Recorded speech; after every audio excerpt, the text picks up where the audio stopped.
Well, I'll go ahead and get us started. We're at the bottom of the hour. So hello and welcome to the Gerontological Society of America's Grant Chat, an introduction to the NIA funded centers, coordinating centers, and pilot funding opportunities. I am Dr. Gail Towsley, Associate Professor at the University of Utah College of Nursing.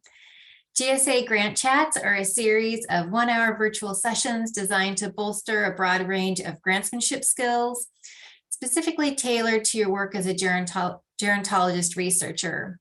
GSA Grant Chats feature panel discussions with peers, experienced researchers, and leaders in gerontology, and offer the opportunity to connect with and learn from a wide spectrum of experts in aging science. Today's Grant Chat provides an overview of the center programs and coordinating centers supported by the National Institutes on Aging. If you're looking for pilot funding for your next research project, you might consider one of these different centers or networks. There are over 120.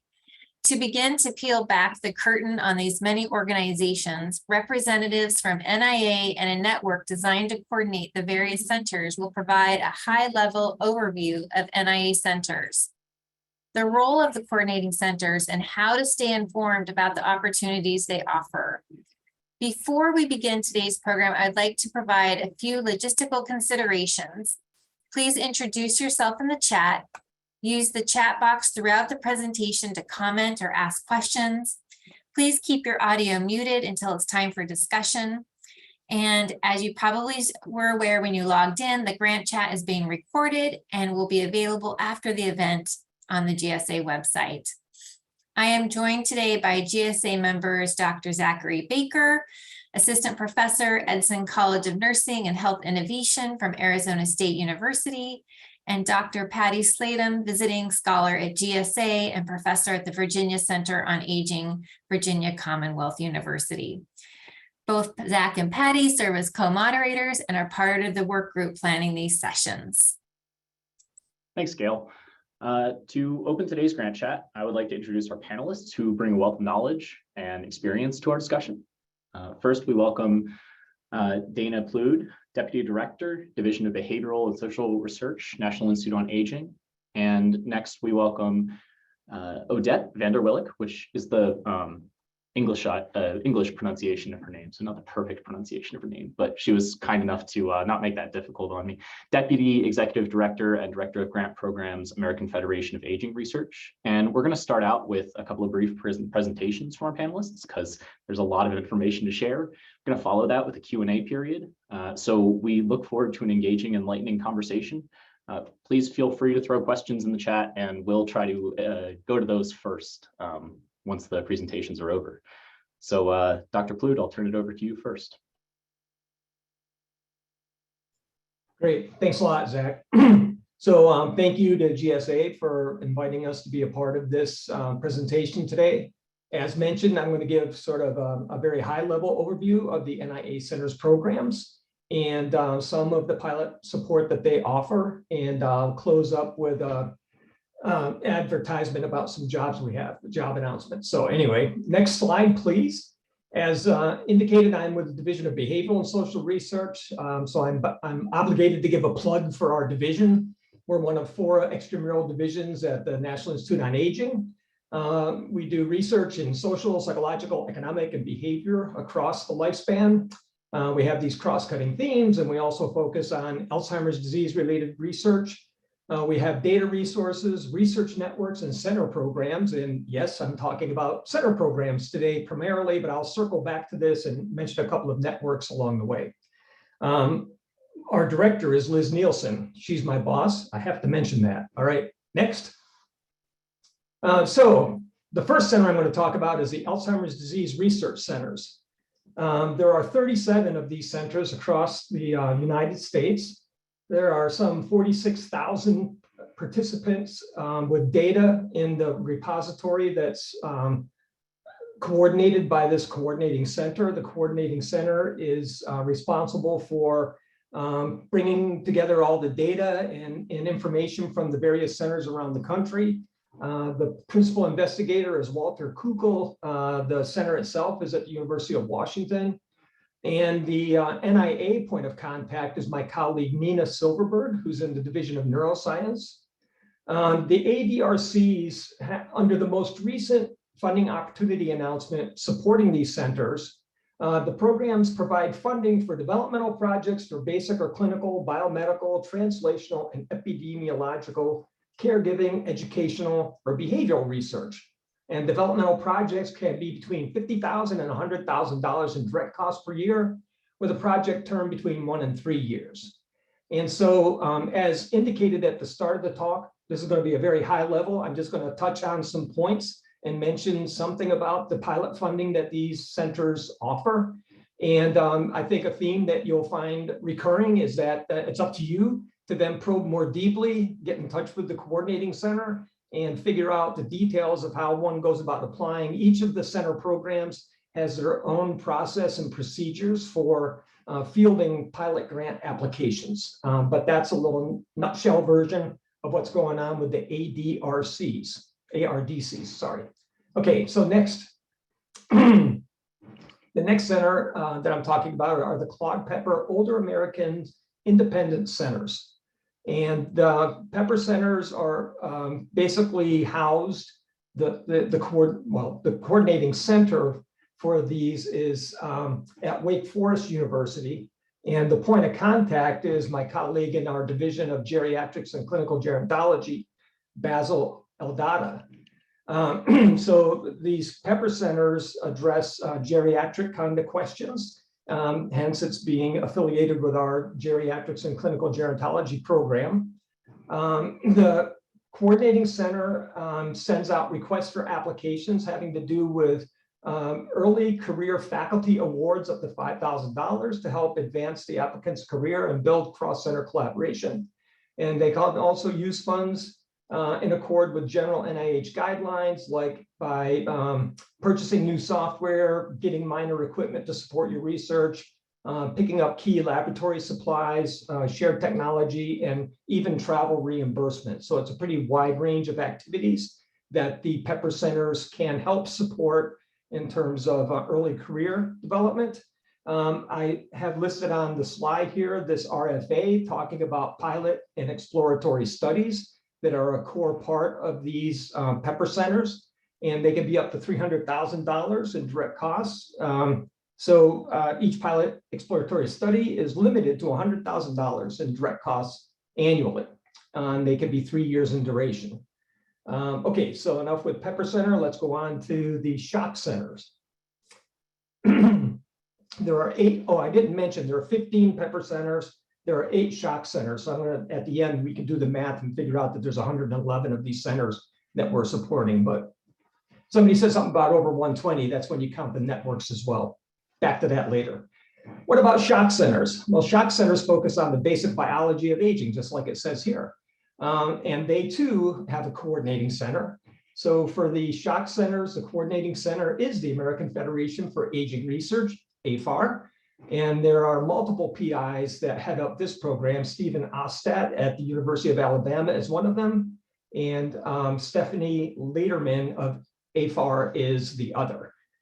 They have pilot funding that's available via each of the centers. They have funding opportunities that are published, and you can look them up.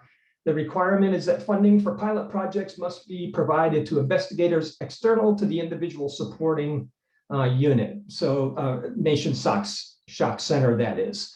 So it is possible for investigators from outside of these centers to compete for pilot funding from the center.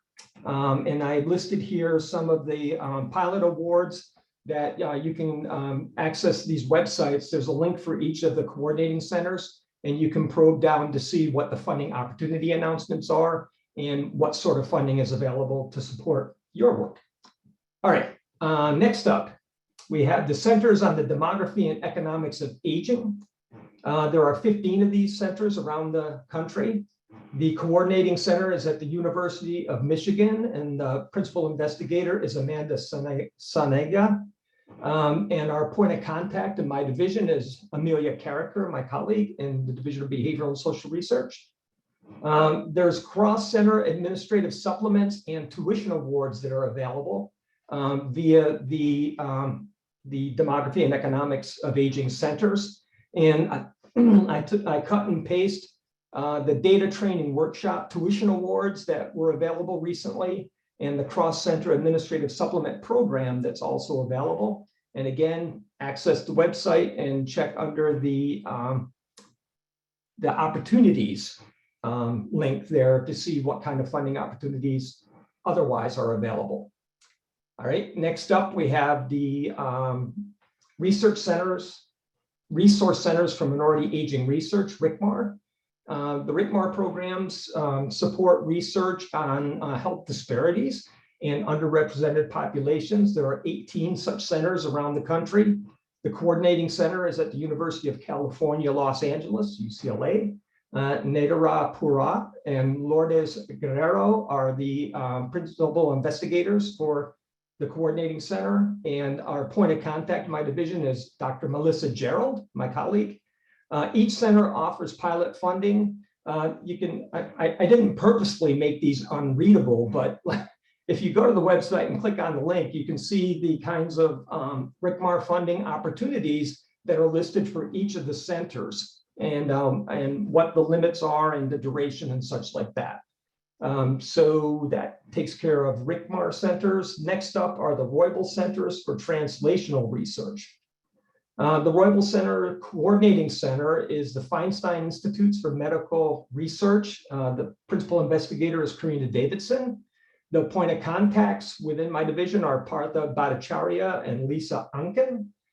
Each center offers its own kind of pilot project funding. These calls are usually done annually, and 3 projects are usually awarded within each center. And each center's when they submit a progress report, they outline what these pilot projects are, and they undergo a review.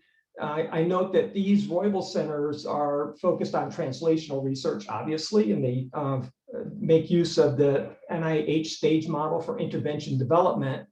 Because these are basically clinical trials, they require an extra layer of review by us to make sure that all the human subjects protections are in place. We do a risk assessment, and we decide what level of oversight is needed for each of those. So it's a pretty involved process, but they do offer pilot support for these intervention developments that are being undertaken. And you can access the coordinating center to see what opportunities specifically are available at each one. Okay, I think that's it on Roybal centers. The next collection of centers are the Artificial Intelligence and Technology Collaboratories. This is a new addition to our set of centers. They don't show up yet on the Research Centers Collaborative Network. They're so new, but that's something that we're working to add to the RCCN that Odette is going to talk about in just a little bit. The AITCs definitely offer pilot funding. The coordinating center is Rosalie and Associates, with the PI being Rosalie herself. The point of contact within my division is Partha Bhattacharya. The website of this initiative notes that NIA has earmarked $40 million over the next 5 years to fund demonstration technology projects that utilize artificial intelligence approaches and technology to improve health and healthcare outcomes for older Americans, including persons with Alzheimer's disease and related dementias. Applicants can request up to $200,000 in non-dilutive direct costs to be expended within a 12-month period. Multi-year commitments may be selected on a case-by-case basis. And a point worth mentioning is that awardees in this program are also eligible to apply for $10,000 in AWS credits through Amazon active programs. And so along with money to support the projects, you also have access to the web services of Amazon. So it's a pretty exciting new development. I would say that the call for applications of this particular collaboratory did not go underutilized. There were something like 500 applications for the initial call. It was quite the workload in terms of review, but there it is. If you're doing something in the tech space, definitely worth taking a look at this particular initiative. So that covers the various center programs, 7 center programs, and a little bit about the pilot funding that they offer. As noted in the beginning, there was mention of us also supporting research networks, and by us, I mean NIA. But my division also supports a variety of networks. I put not quite a hodgepodge here, but let me try to walk you around what these different links are. So Odette's going to talk about the Research Centers Collaborative Network and the sort of pilot funding opportunities it provides. To the right of that in the center is just the generic funding opportunity announcements from NIA. And if you're looking for a small grant like an R03 or a developmental sort of projects like an R21, you could click on the link here and see the full list of current funding opportunities available through NIA. So that would be coming to us as an institute rather than going through one of the centers. The centers have their own kind of pilot initiatives like we talked about. Moving to the right of the funding opportunity announcement, you see the Aging Initiative. The Aging Initiative is a program, it's a network that's supported by our Division of Geriatrics, and that has funding opportunities, pilot funding opportunities, and you can go to that website and click on the link to see what opportunities they have. Underneath that is the Scientific Research Network on Decision Neuroscience and Aging. And if you go to that decision neuroscience website, there are pilot funding opportunities there. To the left of that in the center, I put the ARCH network. It's a new network that my division is supporting having to do with the criminal justice system. And listed here are 3 current awardees that received pilot funding from that network. To the left bottom is the Animal Models for Social Dimensions of Health and Aging Research Network, which also offers pilot awards using animal models to study human behavior. And above that is the NIA Impact Collaboratory, which is a relatively new initiative by my division that has to do with a network, an existing network of some over 120 nursing home facilities and networks of nursing homes that provide an opportunity for sort of instantaneous real-world testing of interventions. And the Impact Collaboratory was formed right before the pandemic started and already has generated important research on the effects of COVID within the nursing home system. So I think that gives you just sort of like a flavor of some of the opportunities that are out there. It's certainly not exhaustive. That's a point that we would make again and again, is that we seem to be supporting new networks that come along. My own division has about 13 of these networks. Not all of them offer pilot programs, but many of them do, pilot funding programs, that is. They all offer resources. One of the ideas behind these networks is that they're supposed to provide a service to the field writ large, meaning they have resources available, like we have a stress network that has armamentarium of stress-related measures that can be used in different ways, either in the laboratory, in the home, or even in surveys. So if you wanted to check that kind of stuff out, the link at the bottom right of the screen here, Division of Behavioral Social Science Networks, would bring you to that list of networks that are supported in my division. So I think that's it. Let's see, the next slide I think says thank you. And then I'm forced to put a commercial advertisement in next before Odette talks. So if you could just show the next slide, it shows that we are currently recruiting program officers for our division, but really across NIA. In these past 6 years, we've gone from being one of the smaller 1/3 of the institutes in terms of funding to being the 3rd largest. But our staffing has not kept pace with the growth. And so we're finally now being given permission to bring on board some new people. So I've used up more than my fair share of time. I'm going to stop there, but share the word that we're looking. And I'm going to turn it over to Odette. Thank you very much.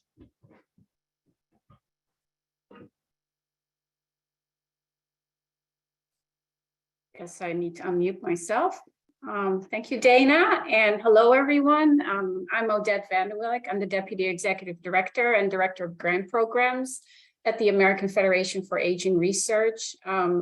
AFAR is our acronym.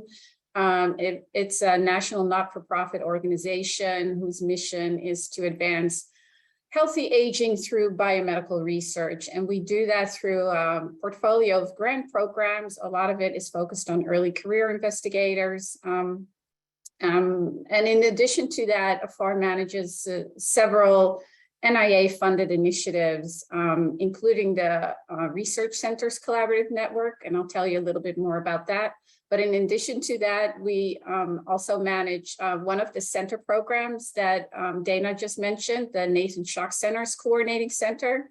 And in addition to that, we also manage one of these other NIA-funded initiatives, the Clinician Scientist Training in Aging Research Program, or ClinStar.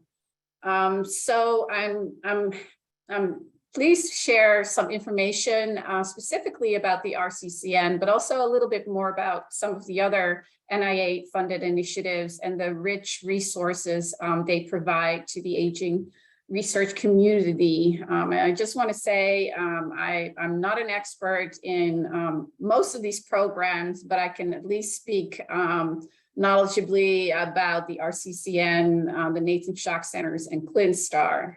Next slide, please.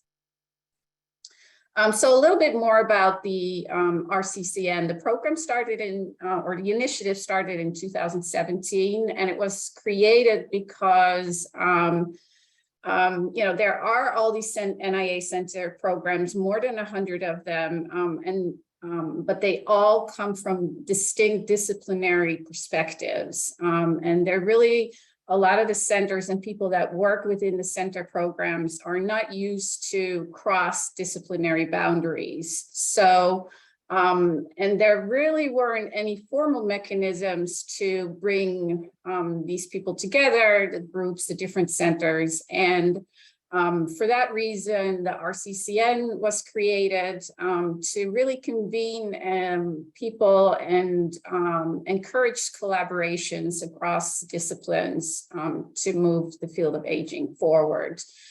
So the goal of the RCCN is to, this is the official goal, to initiate new cross-disciplinary collaborative networks that bring together key thought leaders from each of the now seven NIA center programs, and Dana went into detail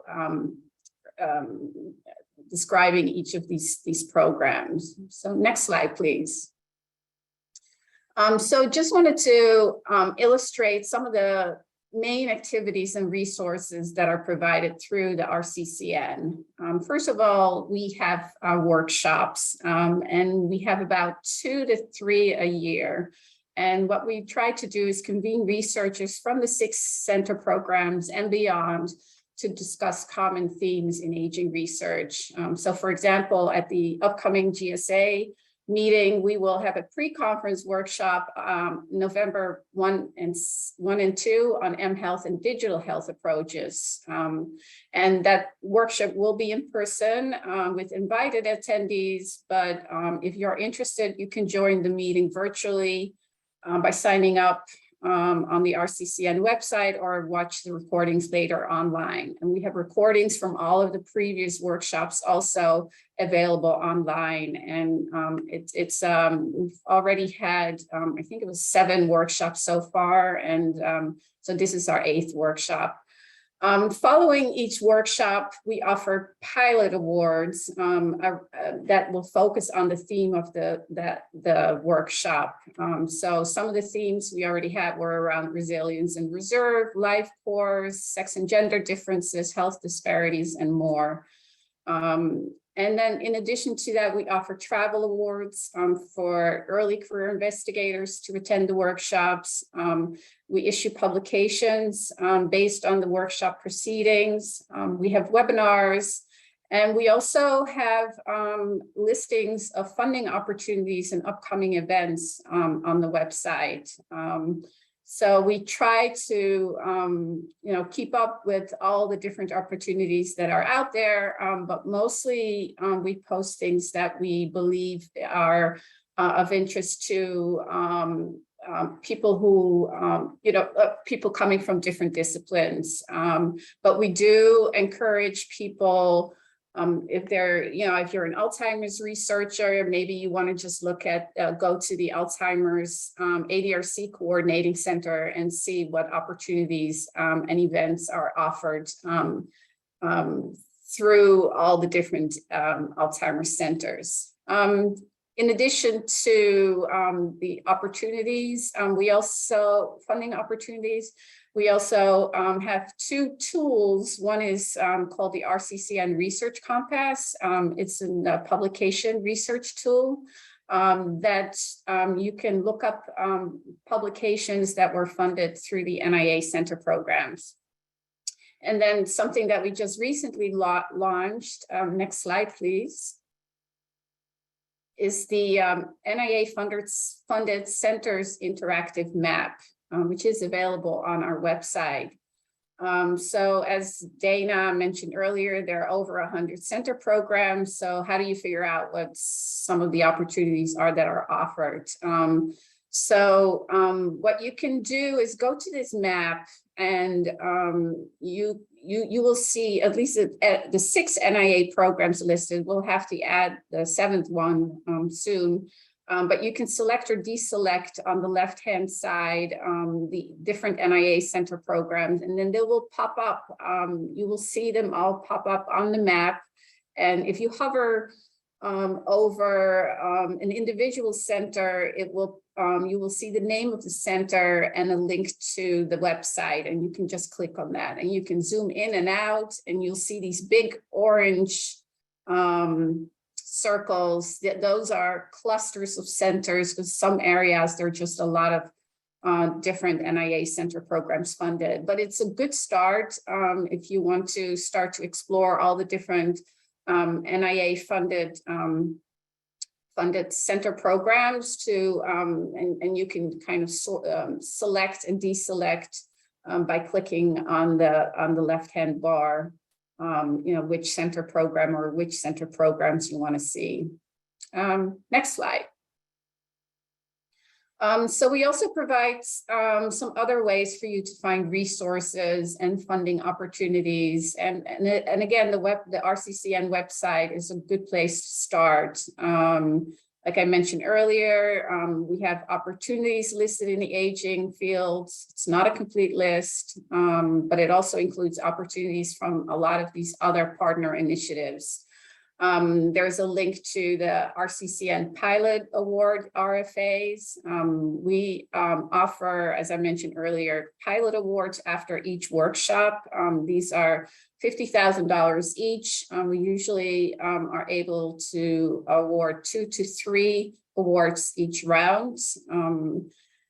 There's 20% indirect cost on each of these awards. These are for collaborative pilot grants supporting interdisciplinary research. We really want investigators. They must include investigators representing at least 2 of the different NIA center programs, but there could also be additional collaborators that don't necessarily have to be affiliated with a center program. We also encourage you to sign up, if you haven't already, to the RCCN monthly newsletter. There's a link here. Once you get the slides sent to you, you can click on that link to sign up. And then Dana, again, talked already in quite some detail about the different center programs, but again, we also have all that information summarized on the RCCN website with easy links to the different coordinating centers. Next slide, please.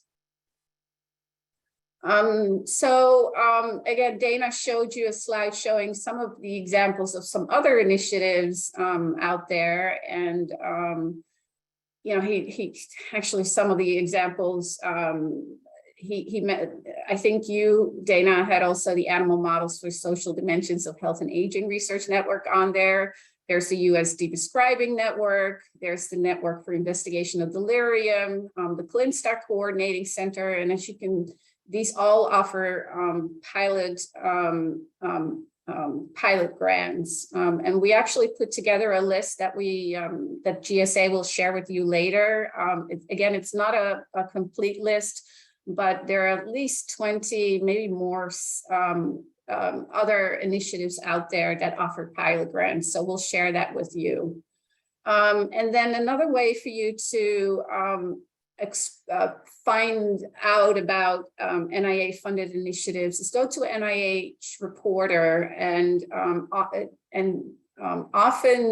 cooperative grants, infrastructure grants like R33s and R24s, not always, but often offer pilot grant opportunities, but also additional resources. So it's a good idea to once in a while go to NIH Reporter and see what new programs, initiatives are funded. So next slide, please. So it's a bit overwhelming what's out there, but hopefully, we provide you with some information of what's out there. And again, RCCN is really a good place to start. We try to update our materials regularly. And again, it's really helpful. I think it's up to you to identify other initiatives that may have pilot grants. Because they are less known, funding ratios tend to be higher, although Dana just said that that was not the case for this new AI initiatives. Again, we encourage you to get RCCN updates, join our mailing list, follow us on Twitter, and well, thank you for the opportunity to provide you with this overview. Feel free to contact me if you have any questions, or Elizabeth Pritchett Montavon, who's a senior program associate at AFAR. She also works on the RCCN initiatives, and we would be happy to help you answer any questions you may have. So thank you. Wow, thank you. That I've been, some of you may know, I've been thinking about these centers and having something come together where we can, peel back this curtain on these centers for a long time. Despite that, like, searching and listing and counting for years, there are new centers and new names to me in here. So I can't wait to get all those links and sink my teeth into them. I hope I'm not alone there. I thought maybe I'd start with a question. I've applied for funding to several centers, and several of those applications haven't been successful in terms of giving me money, but I've thought they were very successful in other respects. And so I'm curious, Dana and Odette, if you have thoughts about other benefits that might come from starting to talk to these centers or applying from funding to these centers, even if you don't get the money.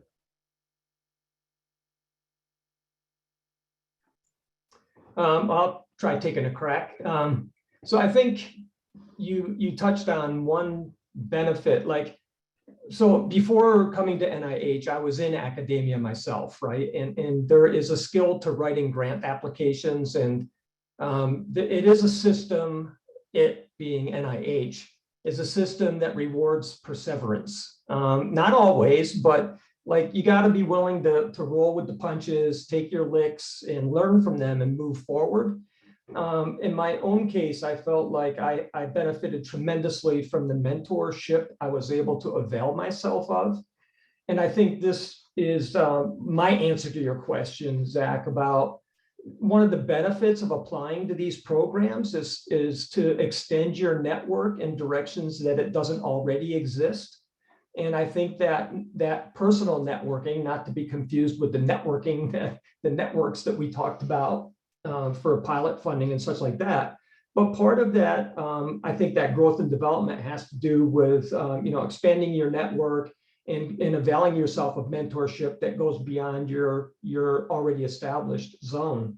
Not to say that you're not getting good mentorship already, but I think there can always be more, different, and maybe better in terms of aligning with whatever your specific goals are, your research focus and such like that. So, and each of these programs, I don't know how extensive the feedback is on the applications that are submitted to these pilot programs, but in my experience, there's always some feedback that comes back. And I think, that's part of the whole process is taking a shot, getting the feedback, rethinking the ideas and trying again. And that's the perseverance part. So Been long-winded, but I think there are two benefits. One is potentially expanding your network of mentors, and the other is the experience of applying and learning to be a better grants writer yourself. And the other thing I would just toss in there, I spent 14 years in the Center for Scientific Review before I moved to NIA about 6 years ago.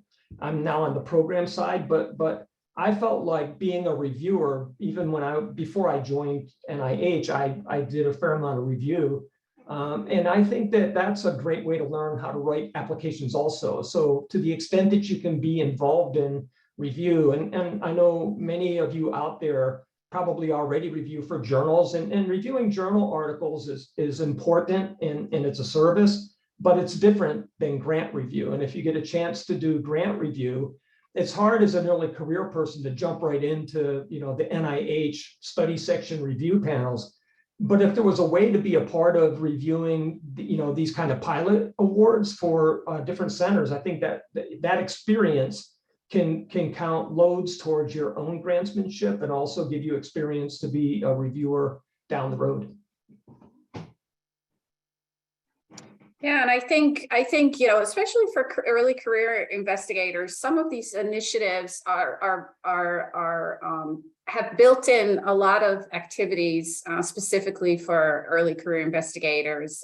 For example, and I only talk about this because I know about it. It's the ClinStar Coordinating Center. It's for clinicians, scientists interested in aging, with a focus on transdisciplinary research. And in addition to the pilot grants, there's a range of activities that are provided specifically for early career investigators, including mentoring opportunities.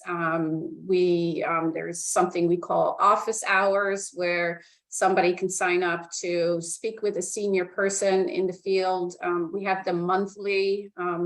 We have a ClinStar database. If you sign up, there's this huge network that you can reach out to with other like-minded clinician investigators and even other people who are not clinician investigators. It has great tools to see who's connected to whom.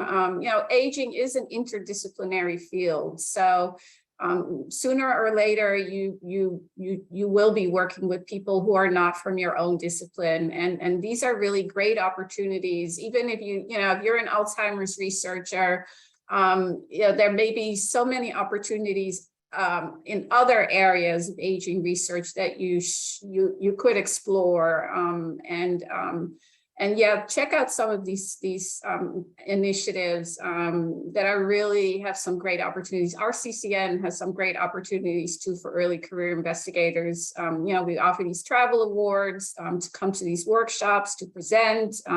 You can be part of writing the proceedings of the workshop. There are all these things that we do to help connect you further within all these different networks. So yeah, that was another long-winded answer to your question.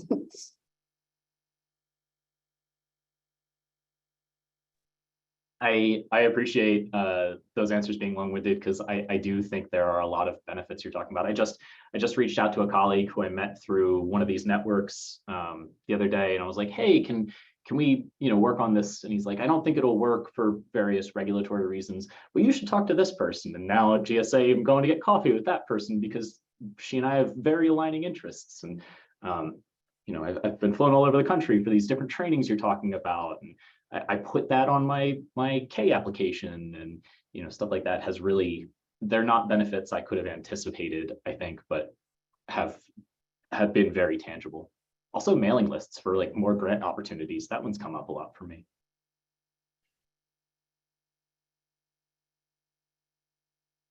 Yeah, definitely sign up for the RCCN newsletter if you haven't. Of course, I'm going to make a plug here. So because we really try to list all the different grant opportunities, not only the NIA center programs, but also the broad funding that's available through the broader aging community. AFAR actually also offers a portfolio of grant programs, mostly in the biology of aging.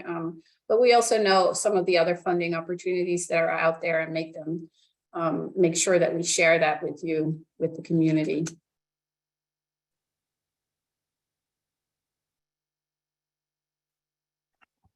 So I also just might add that I imagine many of those of you who are joining us today, the whole process just feels a little bit intimidating of getting started in all of this, but it is okay to reach out to these centers, to these coordinating centers, to folks just to learn more and let them help you too to get connected with opportunities. If you're having trouble finding more information, or you just want to run an idea by someone, I think it is okay to reach out. So don't let the whole process be so intimidating that you can't get it started, because I think that's one of the things we all struggle with when things seem complex. So I noticed a question in chat about what events might we find you at during this upcoming GSA meeting? And it turns out that in my case, NIA is sponsoring 2 sessions. I think it's Thursday morning. I'd have to double check my calendar again, but it's sort of like a meet and greet. The earlier session is for sort of established mid and late career investigators, and the session immediately after that. So like one is from 9:30 to or 9 till 10 and 10 till 11, something like that. And the second session is for more oriented towards early career folks. And so those of us who are attending the meeting in person, I being one of them, we're going to be at those sessions to chat people up. So Thursday morning, the NIA back-to-back sessions is one of the places that I'll definitely be. And otherwise, I'll be milling around. I mean, both Odette and I are going to be there for a pre-GSA workshop, like she mentioned, the RCCN workshop. So we're going to be there a little bit ahead of time. And then me personally, I'll be attending sessions having to do with, behavioral social science. So if you go to those, then you'll probably find me. I'm also presenting in a session having to do with demystifying the NIH review process. A colleague of mine in the Center for Scientific Review asked me to play the role of a program officer and talk a bit about, how to deal with NIH review. So there are a bunch of sessions that I and my colleagues will be attending. And for sure, if you see me, or if you want to shoot an email or whatever, then we could set up a time to chat if you'd like to do that. That's partly why we go to these things, is to do that networking business. And then Odette mentioned reaching out to the centers, and I'll just offer that, we are public servants. That is, those of us who are working at NIH, and it's our job to communicate with you. So you should feel free to reach out to me if you have questions. And if I'm not the right person to answer, I'll try to put you in touch with whomever is. All I ask is that you give me a little bit of time to be able to reply. But don't worry if you feel like after a day or two, you want to nudge me, because it's the old flag mail thing where, I flag it and then maybe I don't get back to it. But for sure, you can reach out to people that are on staff at NIH as part of our job. So if you have questions that you feel like we could be helpful in answering, you ought to reach out. Thanks. Same for me. You can always reach out to me or Elizabeth Pritchett Montalban, who's on the call on this webinar as well. We'll be happy to help you with any questions you may have. Also, we will be at GSA at the GSA workshop. One of my colleagues will talk about the ClinStar program in more detail, and RCCN as well. And my organization, AFAR, will have a booth, and we'll have more information about the various programs that we fund. And please come by, and it would be great to meet some of you in person and answer any questions you may have. And we do have another question that's come in our chat, and it's, what is the likelihood of pilot funding from a center program if one is not officially associated academically to that center? I think you have to read the guidelines for the pilots award. I mean, there's no standardization when it comes to any of these pilot funding opportunities. You really have to read the guidelines. For some, it is a requirement. For some, it isn't. The way Dana called them, these are these homemade pilot of funding mechanisms. It's not the same as, NIA opportunities. So unfortunately, that's probably some homework you'll need to do. Yeah, so each opportunity is different. Right, and I don't know if we even have data on sort of success rates for pilot awards. It was challenging enough trying to find out what are all of the different kinds of pilot awards, pilot funding opportunities that exist across the different centers. And I see somebody asking a question about, I'm doing a sort of biopsychosocial intervention caregiver thing, like what would work best for me. And I think that, probably something like the Roybal Center, which is about translational research, would be a reasonable opportunity. But if it's focused on underrepresented groups or health disparities, then maybe one of the RCMAR centers. And to Odette's point, I don't know that any of the centers have a requirement that you must be in the center in order to benefit from the support, but that would be a question worth asking, or read the guidelines like Odette is saying. And I did coin the homemade RFA terminology, because I had hoped, when I was asked to participate in this, I thought, well, here, let me put together all of the information there is. And it's just immense. It's so diverse too, that each of the center programs kind of decides what its rules of engagement are going to be. And so, I think it's up to you all to probe a little more deeply to see whether or not, as an outsider, you can compete for that funding. And if not, then what does it take to become, connected to the center? It might be as easy as signing up on a list. I just don't know, but I think it's worth checking into. Ask the question. Yep. Yeah, and maybe the easiest way to do that is contact the coordinating center. So, for example, I am the project director for the Nathan Shock Center's coordinating center, and I know that for the pilot mechanisms that are offered through the Nathan Shock Centers, they do want people from outside the Shock Center network to apply. They are actually eager to do that, because one of their part of their mission is to provide resources to the broader biology of aging community. So they are looking for people outside of the Shock Centers to apply for funding. I don't know how it is for the other centers. So the easiest thing to do is start with talking to someone at one of the coordinating centers.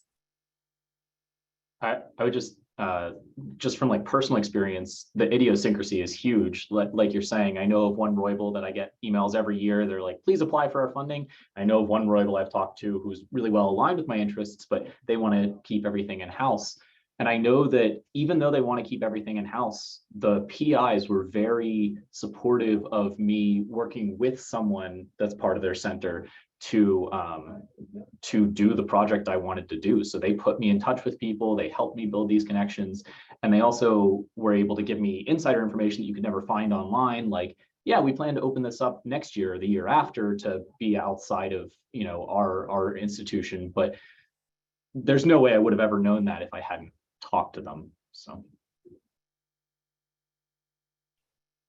Yeah, I think we have another question that you all touched on just a bit, and it was about these other types of resources.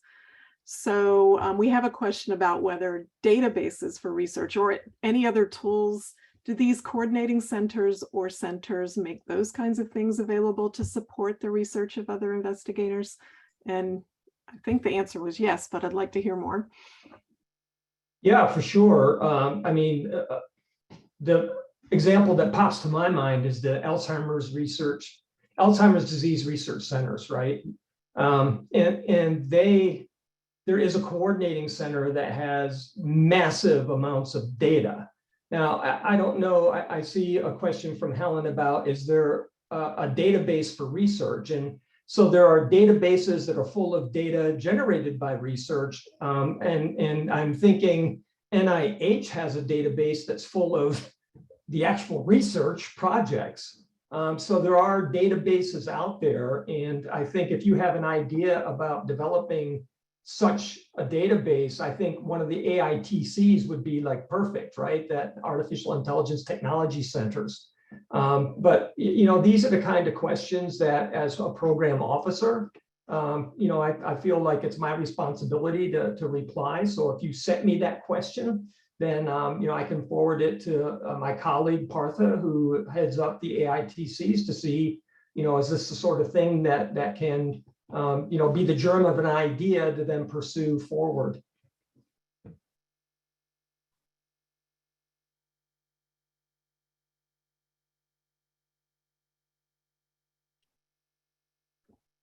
So we are actually getting close to the end of our time together here today.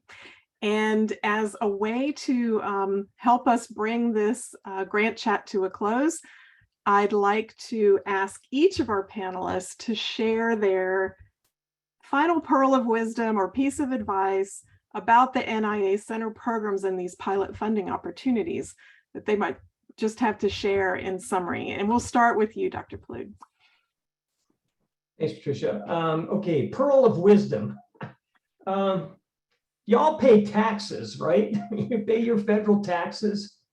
We are your federal taxes at work, right? At the National Institutes of Health. And I feel like sometimes you all are reluctant to avail yourself of the opportunity your taxes buy you. So my pearl of wisdom is don't be shy about reaching out. Again, I will give the caveat that, like if you tried calling me, I'm not going to answer the phone.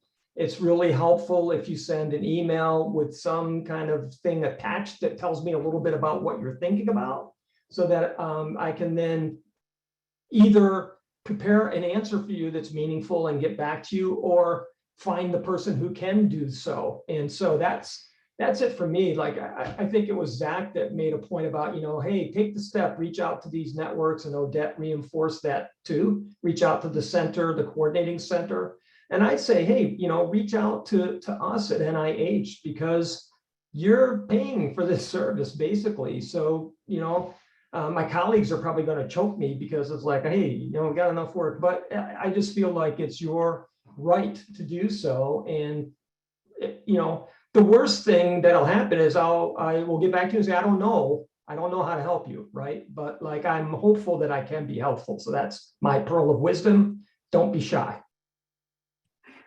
Wonderful. We're going to take that one to heart. And how about you, Odette? I don't really have any pearls of wisdom, but yeah, again, just say also, please reach out to us if you need help navigating some of this. Even not that we may be able to give you all the answers, but we can at least help you go to maybe the people that can give you answers. Also, look at some of these networks that are really career focused, that help you, especially, again, I want to just give a plug to some of like RCCN and ClinStar and some others that are out there that are really trying to help advance the careers of early career investigators. And to be part of these networks, like Zach said earlier, is so valuable, even beyond the funding. There's so many other things that can really help you, and just to get to know some people, and they can then connect you with some of these other people. It's really important, I think, always to make known what you're doing, and connect with other people. They can help you further your career. So take advantage of all these opportunities. And like Dana said, you kind of paid for this, like taxpayer money. So take advantage. Thank you. I think what I'm hearing is that networking and reaching out, talking about your individual ideas and needs for research are the key to starting this path on obtaining pilot funding through these centers. So money is available, our taxes are supporting it, and it's up to us to get the ball started, I think. And if you're willing, some of our participants are asking for your email addresses in the chat, if you're willing to provide those. And I would also say, as a next step to exploring this topic further, take a look at the website for the center programs that seem like they might be best aligned with your research interests, and look at their pilot funding opportunities. I mean, you have to get started, right? So jump right in and do that, and then see what kind of deadlines they have and what might work. And then sign up for that RCCN mailing list or follow on Twitter and see if you can stay informed about what the upcoming opportunities are. And I also wanted to mention that this grant chat is a precursor to a pre-conference workshop that it's entitled Securing Pilot Research Funding, Strategies for Success Through the NIA Supported Center Programs. It will be on Wednesday, November 2nd, from 8 to noon. And in that time, you would have an opportunity to meet with some of these networks and centers to talk more in small groups, to hear from people who have successfully received these funding mechanisms and how they've used them to advance their career, and just to spend some time in smaller group networking over these center programs. They're not all represented in the workshop, but we have some of them there to start getting a flavor for it. If that's something you're interested in, we hope you'll sign up. And please join me today in thanking our panelists for generously sharing their time, their experience, and their perspectives. Thank you also to our moderators and work group members who planned this grant chat. And we want to thank all of you who came with your questions and comments. And a big thank you to Judy Liu from GSA staff for all of her behind the scenes coordination that makes these grant chats possible. Thank you, Judy. And we are going to send out a brief survey following this event for you to provide feedback and help us to plan future grant chats. And if you would be interested in more in-depth coverage of these centers, their funding, anything like that, please note that on the survey, and we will use that information for our future planning.